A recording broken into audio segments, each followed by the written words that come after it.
Deux invités, Mégane Bédard, doctorante en sémiologie à l'Université du Québec à Montréal, à l'Observatoire sur la culture populaire contemporaine, et Simon Laperrière, doctorant en études cinématographiques à l'Université de Montréal aussi. Bonsoir. Vous êtes allés voir le film cet après-midi, tous les deux. On sort de la salle. Vous sortez de la salle, ébranlé, bouleversé, inquiet, intéressé? Comment? Déçu. Déçu.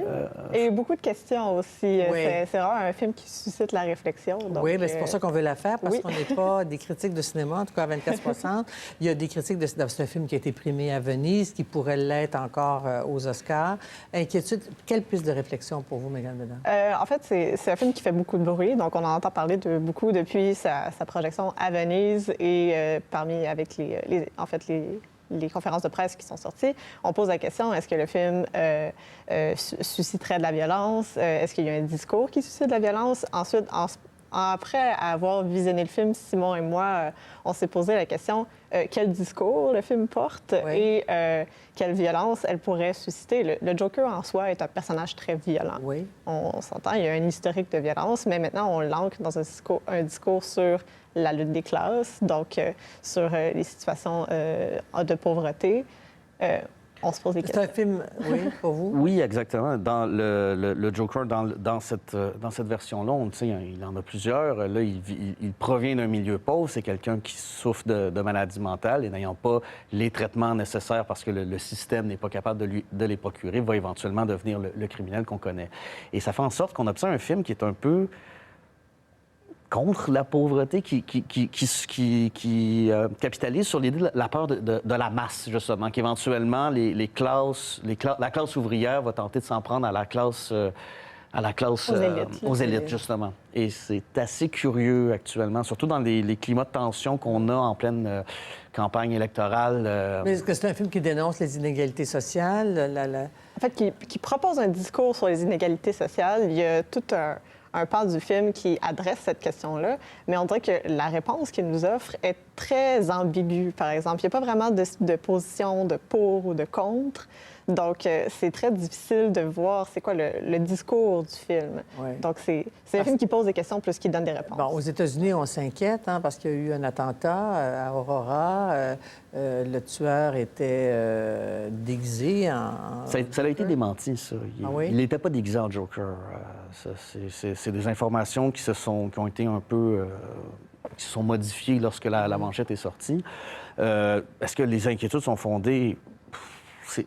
Moi, je ne crois pas qu'une œuvre peut subitement réveiller une violence en quelqu'un. C'est Stephen King qui avait déjà reçu ce type d'accusation-là et qui avait dit que les criminels qui s'inspiraient supposément de son œuvre n'avaient pas besoin de ses romans au final pour commettre les actes qu'ils avaient commis. Donc, on s'inquiète inutilement aux États-Unis. Bien, c'est qu'on ne devrait peut-être pas s'inquiéter d'un film. On devrait peut-être s'inquiéter de ceux qui le regardent, qui...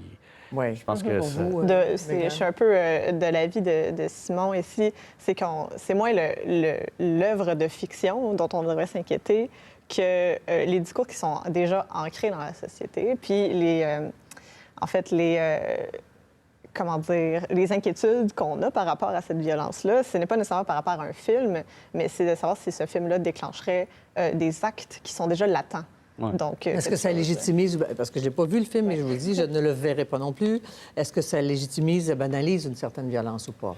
Là-dessus, je serais porté à dire que non, sincèrement. J'ai pas l'impression que le film tente de faire du Joker un héros. Au contraire, ça se finit très mal pour lui, sans trop donner de détails. Donc, j'ai pas eu l'impression qu'il y avait une valorisation de la violence en tant que telle. Dans le ton du film aussi, il n'y a aucunement de glorification de cette violence-là. Donc, elle est plus présentée comme un symptôme d'une révolte, celle des classes plus pauvres envers les élites.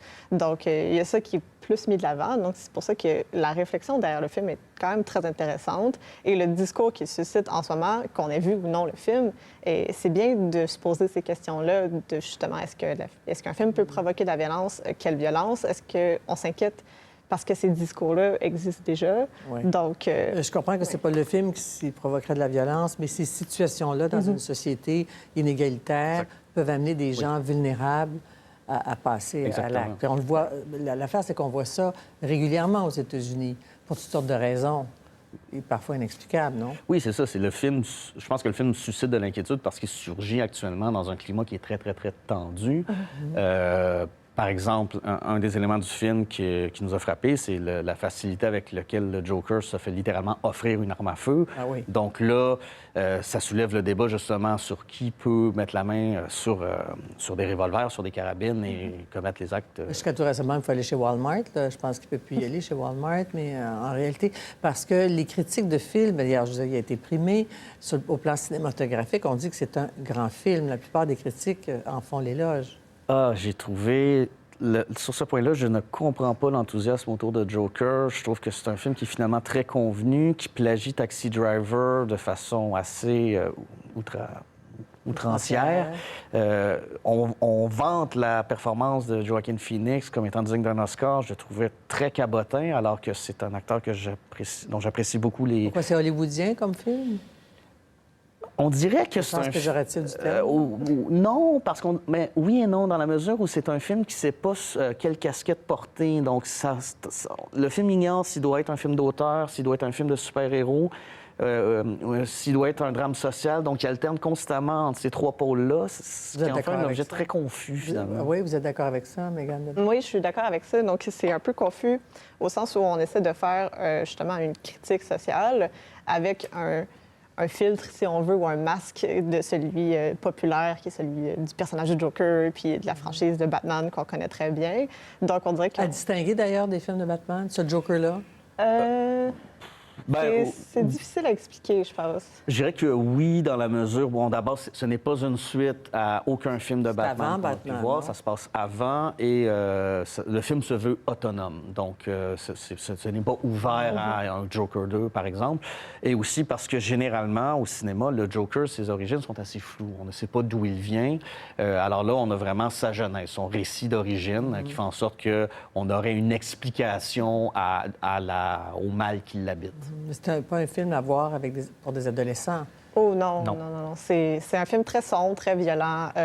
Très dur. Très difficile, pas nécessairement dans la violence graphique, mais vraiment dans justement cette violence-là qui est très tendue. Là, donc... Un certain miroir de la société américaine? Oui, définitivement. Mais je pense que c'est peut-être pas nécessairement un miroir, mais c'est quelque chose, c'est une réponse, par exemple, à cette tension-là qu'on ressent très bien en ce moment. Là. Donc, celle qui est de la violence latente qui est propre à la société américaine, celle des armes à feu aussi. Là. Très bien. Alors, merci d'avoir été avec nous, Mégane Bédard et Simon Laperrière, d'avoir vu ce film pour nous cet après-midi, de venir réfléchir sur son impact. Merci beaucoup.